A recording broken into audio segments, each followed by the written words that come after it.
वेगळी आहे, अत्यंत गोड आहे. सुजय, केतकी आणि मदन, खूप स्वागत आहे तुमचं. थँक्यू. शो टाईममध्ये आज खूप खास गप्पा रंगणार आहेत, कारण सिनेमाच खास आहे. तर केतकी, तू खरं तर खूप लहान अभिनेत्री आहेस आणि लहान वय आहे तुझं, पण या लहान वयात इतक्या वेगवेगळ्या भूमिकांना सामोरं जाणं एक वेगळं आव्हान असतं आणि या भूमिका तुला मिळतात. नशिबाची साथ आहे, पण मेहनतीची जोडसुद्धा आहे. तर या भूमिका मिळण्याबाबत आणि मग त्या निभावण्याबाबत एक खरं तर खूप वेगळं वाटत असेल. ही मेहनत खूप आहे अर्थात, पण आता या प्रवासावर कसं वाटतं? आत्तापर्यंतच्या भूमिका ज्या मला करायला मिळाल्या त्या मी जशी आहे तशा बऱ्यापैकी होत्या. प्राजू किंवा शाळामध्ये सुजयदादांनी म्हणजे आमच्याच घरी आम्ही भेटलो होतो. सुजयदादा जेव्हा आला तेव्हा त्यांनी जेव्हा पहिल्यांदा बघितलं मी फ्रॉकमध्येच होते ना, म्हणजे 2 वेण्या आणि फ्रॉक अशीच होते. सो बऱ्यापैकी मी जशी शाळाच्या वेळेला मी जशी होते तशा बऱ्यापैकी म्हणजे प्राजूसुद्धा बऱ्यापैकी केतकीसारखीच आहे. पण ह्याच्यामध्ये म्हणजे फुंतरूमध्ये खूपच वेगळं माझं पात्र आहे आणि 2 आहेत. त्यामुळे मला एक वेगळं आव्हान होतं माझ्यासाठी आणि मी अगदी सांगू शकेन की आत्तापर्यंतच्या चित्रपटामध्ये सगळ्यात चॅलेंजिंग भूमिका ही माझ्यासाठी फुंतरूमधली होती. कारण 2 वेगवेगळे पात्र. एक जी आहे अनया, ती मेकॅनिकल इंजिनियर आहे आणि मेकॅनिकल इंजिनिअरिंगला मुली कमी आणि त्याच्यातल्या ज्या असतात त्या कशा असतील हे थोडं इंटरेस्टिंग होतं. सो ते करायला फार मजा आली आणि खूप मेहनत सगळ्यांचीच होती, पण एक वेगळी मेहनत अशी घ्यायला लागली की बॉडी लँग्वेज जे काय मॅनरिझम जे अनयाचं आहे किंवा तिची बोलण्याची पद्धत किंवा तिचं वागणं हे कसं, हे जे अत्यंत ऑपोजिट आहे. म्हणजे मी अजिबात अशी नाही आहे. सो माझे आणि अनयाचे विचार अजिबात जुळत नाहीत. सो असं काहीतरी पात्र करायला मिळणं हे खूप चॅलेंजिंग होतं.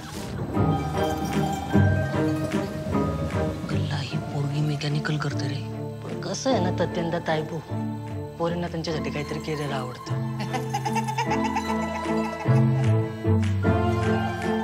साधी नव्हेच नाहीत ना, म्हणजे वाचतच नसेल तू. असं काही नाही. सांग कुठलं? Harry Potter series, Twilight series, Arthur C Clarke, Terry Dowling, Debra Doyle, Gardner Dozois, नारळीकरांचं अभयारण्य, नेवाड्यांचं कोसला, हुल झूल, जर्गा बेडात.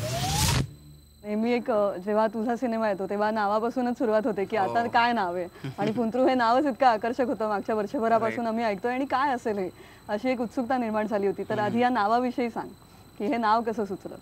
फुंतरू खरं तर खूप कॉमन नाव आहे आपल्यामध्ये आणि ती बरेच त्याच्या वेगवेगळ्या जातींमध्ये किंवा वेगवेगळ्या देशांमध्ये वेगवेगळे अर्थ आहेत. काही अर्थ प्रदेशांमध्ये. सो नॉर्थ इंडियामध्ये जर आपण बघायला गेलो तर फुंतरू ही गॅरेजची टर्म आहे. म्हणजे तेरा 4 नंबर 5 नंबर 6 नंबरवाला फुंतरू पास कर, म्हणजे पानाऊ दे तुझा. साऊथमध्ये गेलं तर फुंतरू म्हणजे असं तू येडा आहेस का, फुंतरू आहे का तू, असा त्याचा स्वर आहे. आणि आपल्याकडे पण त्याचा स्वर असाच आहे की तो थोडा वेडा आहे, तो थोडा फुंतरू आहे. या सिनेमात फुंतरू हे एक उपकरण आहे, एक गॅजेट आहे आणि ते गॅजेट त्या नॉर्थ इंडियनचा जो अर्थ आहे की पाना आणि काहीतरी उघडून कशाचं तरी आत जाऊन पाहणे, तर हे उपकरण असं काहीतरी आहे ज्याच्यामुळे काहीतरी उघडतं आणि त्याच्या आतमध्ये जाऊन आपल्याला कोणाचं मन, हृदय सगळंच बघता येतं. असं काय सुजय, जसं आजोबानंतर काही VFXवर काही झाली होती आणि त्यालाही तू सामोरा गेलास आणि त्यानंतर पुन्हा जसं तू म्हणलास की पुन्हा टेक्निक तू वापरतोय, तंत्रज्ञानाचा वापर केला जातो, तेव्हा कुठेतरी आपण कमी पडतो का? किंवा बाहेर अगदी आता बॉलिवूडमध्येही आपण पुढे गेलोय फार. तर हे ज्या कक्षा असतात किंवा पैशाचाही अभाव असेल किंवा अनेक लिमिटेशन्स आहेत, आता तू हे कसं ओव्हरकम केलंस फुंतरूसाठी?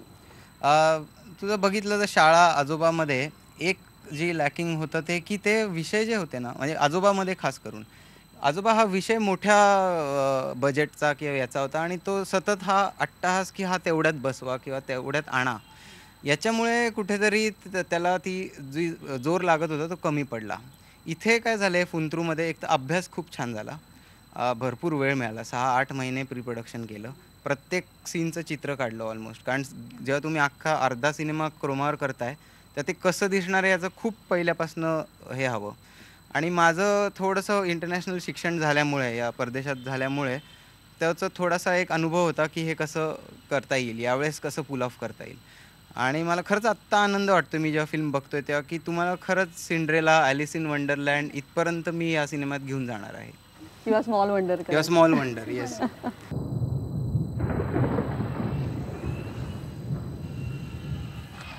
इंजिनियर हा आर्टिस्ट असतो, आर्टिस्ट.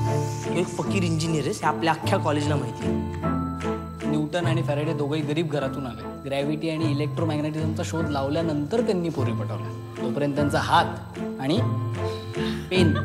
मदनकडे वळते. मदन, बालक मध्ये तुला सगळ्यांनीच पाहिलं, पण त्याआधी मला कुठेतरी लहानसा मदन पण आठवतो. उमेश कुलकर्णीचा गिरणी शॉर्ट फिल्म अत्यंत गाजली होती आणि कदाचित तेव्हापासूनच तुझा प्रवास सुरू झाला होता. पण तेव्हा तुला माहिती होतं का की मोठं झाल्यावर ॲक्टिंगच करायची आहे किंवा काय?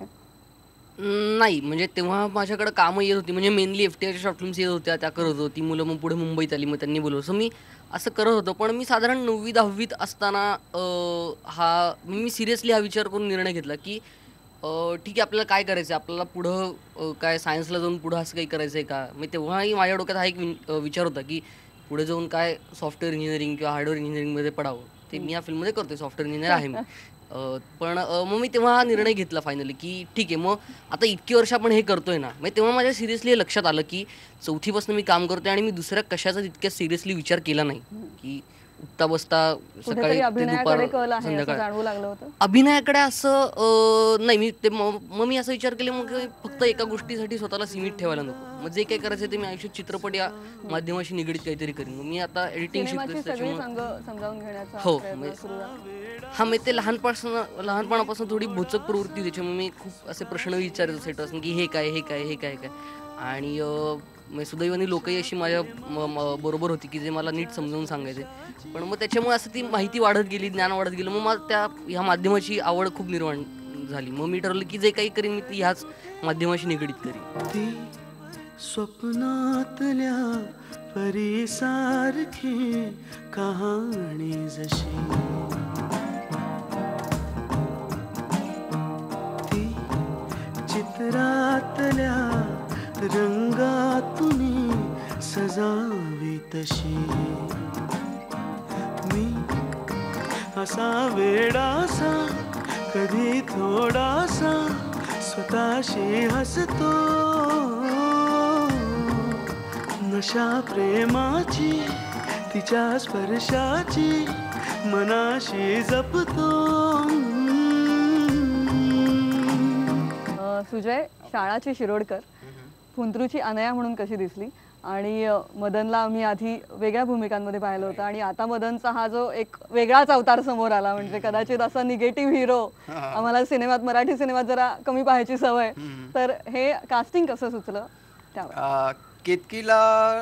केतकीचा विचार करून सिनेमा लिहित होतो. खरं तर ती शाळाची शिरोडकर म्हणून होती, टाइमपास ती प्राजू होती. पण अशा वेळी केतकी कशी सुचली या भूमिकेसाठी? झालं असं की मीच बोर झालेलो हिला त्या सगळ्या लुकमध्ये बघायला.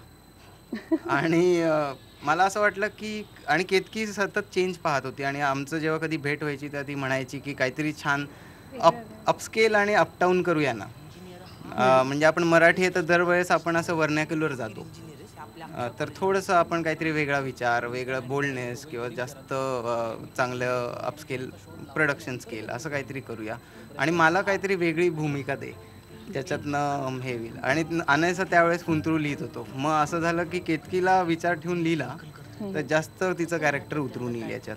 आफ्टर टाइमपास अजून तिने कुठलीही फिल्म घेतलेली नाही आहे. सो टाइमपास वन ना. किती नकार दिलेस केतकी? आता ऑन स्क्रीन बोलणं पण काही नकार नक्की दिले. दिवसाला एक समज तू. टाइमपास नंतर दिवसाला एक समज. म्हणजे मला असं वाटत होतं की मी काहीतरी वेगळं करावं. म्हणजे शाळामध्ये दिसले ती बऱ्यापैकी केतकीसारखीच होती, प्राजू बऱ्यापैकी केतकीसारखी होती. म्हणजे मी टाइमपास करण्याचं कारण होतं की मला एक रोमॅन्टिक फिल्म करायची होती, त्याच्यात पावसात भिजणं आणि गाणी वगैरे असं असावं. ती एक फिल्म मला करायची होती. पण मला परत 2 वेळांमध्ये अडकायचं नव्हतं. त्यामुळे मी चांगल्या ह्याची वाट बघत होते आणि मी माझं गाणं पण मुख्य असल्यामुळे मी त्याच्यावर कॉन्सन्ट्रेट करत होते. पण आत कुठेतरी वाटत होतं की कोणीतरी मला असं विचारा ना की तुला काय हवंय, म्हणजे तुला काय कशा प्रकारची भूमिका वेगळी करायला आवडेल का तुला. मला कुठेही ते परत ते लाजाळू हे नको होतं. तर मला फुंत्रूमुळे ती संधी आली आणि मला म्हणजे मी नशीबवान समजते स्वतःला की काही ॲक्टर्सच्या नशिबात चांगल्या भूमिका असणं खूप गरजेचं असतं. And so I feel lucky. चित्रातल्या रंगातुनी सजावे तसे रंगातुनी सजावे तसे मदनचं हिस्ट्रीच आहे ऑलमोस्ट माझ्याबरोबर. हा. कारण आज सांगूनच टाकतो. हो त्याला मी शाळेला घेतलेलं, हां ऑडिशन वगैरे दिलेली आणि त्याला मी जोशी केलेला. अरे बापरे. आणि मग आमचे वर्कशॉप्स वगैरे सुरू झाले. हा नियमित येत होता. जोशी दिसला नाही आणि विराज समोर आला आमच्या थेट. एक्झॅक्टली. सो वर्कशॉपमध्ये एक दिवशी हा मला म्हणाला की अरे मी तुला एक सांगू का, म्हणे मला सूर्या करायचं आहे, मला जोशी एवढा आवडत नाहीये. म्हटलं नाही रे. लागलं मदनचे विचार काय आहेत. तर मी म्हटलं नाही मला असं दिसत नाहीये, तर हा प्रॉब्लेम आहे, कारण असं तर तू करू शकत नाही. तर मग मदन म्हणाला की मग मला जोशी नाही करायचा. आणि मग मला तसा पहिला सिनेमा टाळणं मदन खरंच म्हणजे करेज खूप पुढे जाणार असतो आता. जेव्हा फुंतरू लिहिला तेव्हा भयंकर ताकदीचा ऍक्टर पाहिजे होता. आणि मला मदनचं जोशीच्या सगळ्या रिहर्सल्सनी माहिती होता मदन. प्लस विहीर हा एक खूप मोठं एक्झाम्पल आहे. सो हे सगळं त्याचं वलय बघता मी त्याला बोलवलं आणि आम्ही सलग 10 दिवस काही रीडिंग करत होतो आणि हे बघत होतो. याच्यात त्याला अनेक गोष्टी एक्स्ट्रीम जायच्या होत्या. सेकंडली या सिनेमातनं मोरॅलिटी खूप हलकी दाखवली आहे मी मुद्दामून, कारण जे आत्ताचं यूथ आहे तसंच हे केलं आहे. ही पण कधी विलन आहे तर कधी हे आहे, हा पण कधी चांगला वागतो कधी वाईट वागतो, असं मोरॅलिटी नाही आहे. हे दोन मुलांना पटवते असं हे जे काय सगळं चाललेलं आहे ना आत्ता त्याचं हे तो त्या बाबतीत त्याला ॲज अन ॲक्टर म्हणून खूप एक्स्ट्रीम जायचं होतं. मला आठवतं एका सीनसाठी एक मुंडन पण आहे त्याचं अख्खं, किंवा 40-40 फुटांना उड्या आहेत.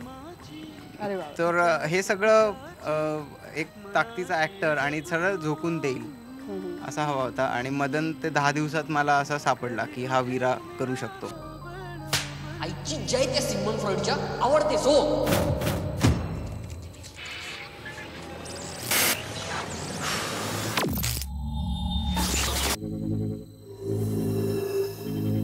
तुझं शत्रू नाही, मी तुझं फुंतरू आहे, आहे, आहे, आहे, आहे, आहे. मला भीती वाटते.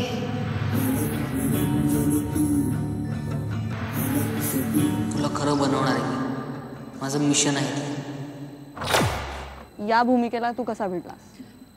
एकतर मला जेव्हा मी पहिल्यांदा तो सगळा स्क्रीन प्ले आवडला तेव्हा मला पहिली एक सर्वात महत्त्वाची गोष्ट अशी जाणवली की सायन्स फिक्शन जरी म्हणलं तरी एक जी अशी खूप अशी लार्जर दॅन लाईफ, किंवा म्हणजे ती एकतर अशी पोस्ट ॲपोकॅलिप्टिक जगात घडते की अणुयुद्ध झालंय खूप मोठं, सगळं नष्ट झालंय, नाहीतर मग असे 3-3.5 हजार वर्षापूर्वी घडते की काहीच नाही, सिव्हिलायझेशनची सुरुवात आहे वगैरे. तर तसं काही नव्हतं. ते कुठंतरी माझ्या समोरच्या जगात पण ही स्टोरी घडतीये आणि आत्ताच्या काळात घडतीये. हे मला खूप इंटरेस्टिंग वाटलं. तो इतका असा बुडून गेलेला आहे इंजिनिअरिंग आणि इनोव्हेशन्स, टेक्नॉलॉजी, सायन्स ह्या सगळ्यात इतका बुडून गेलेला आहे की त्याला जेव्हा तो प्रेमात पडतो तेव्हा सुद्धा नक्की काय होतं हे ते स्वतःशी तपासून बघतो. ते करून बघायला फारच गाजतोय तो संवाद म्हणूनच सांगतो.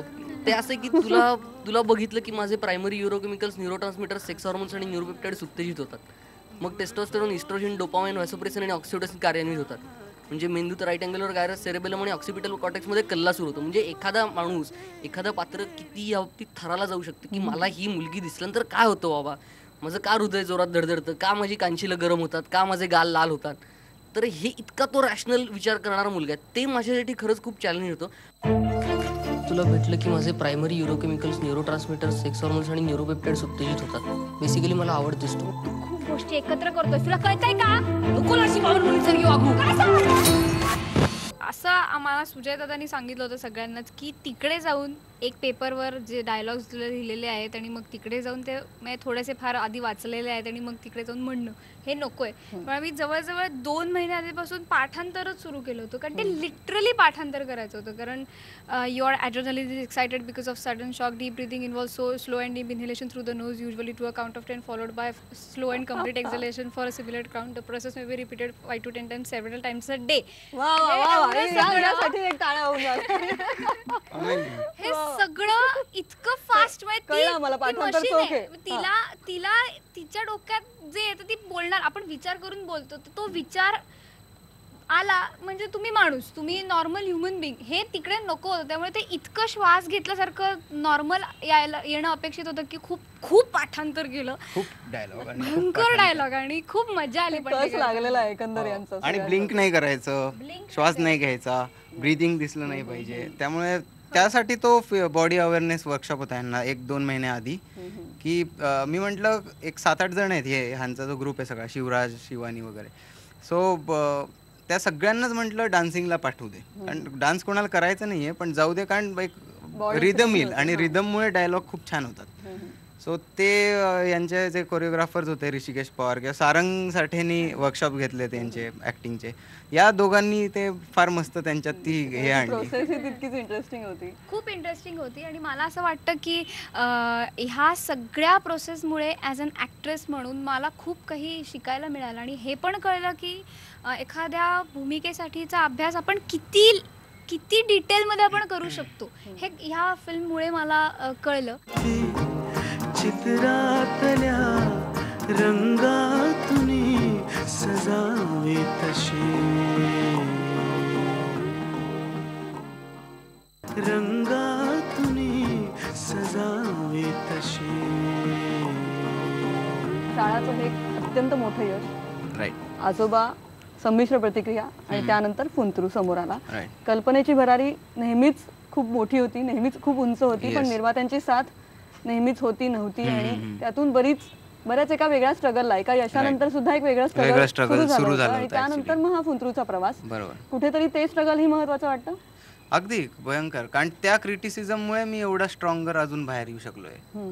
कारण जेव्हा त्याचा जीवच क्रिटिसाइज झाला ना, तेव्हा असं वाटलं की हा जीवच मोडून टाकायचा आहे आता, तर त्याच्यावरचंच आणि त्याच्या पुढचंच काहीतरी आणायचं आहे. सो त्याच्यामुळे खूप हिंमत मिळाली, आणि त्या क्रिटिसिझममुळे यावेळेस मी एवढा स्ट्रॉंगली बाहेर येऊ शकलो आहे. सेकंडली एरॉससारखा स्टुडिओ आला, आणि सडनली तो मराठीत काहीतरी करू पाहत होता, आणि त्यांनी मला नेमलं त्याचं रिप्रेझेंटेशन करायला.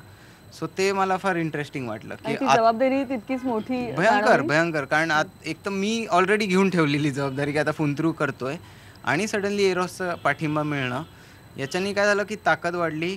आणि जे काही स्क्रीनवर आणायचं होतं ते यावेळेस कमी नाही पडणार याची शाश्वती मिळाली.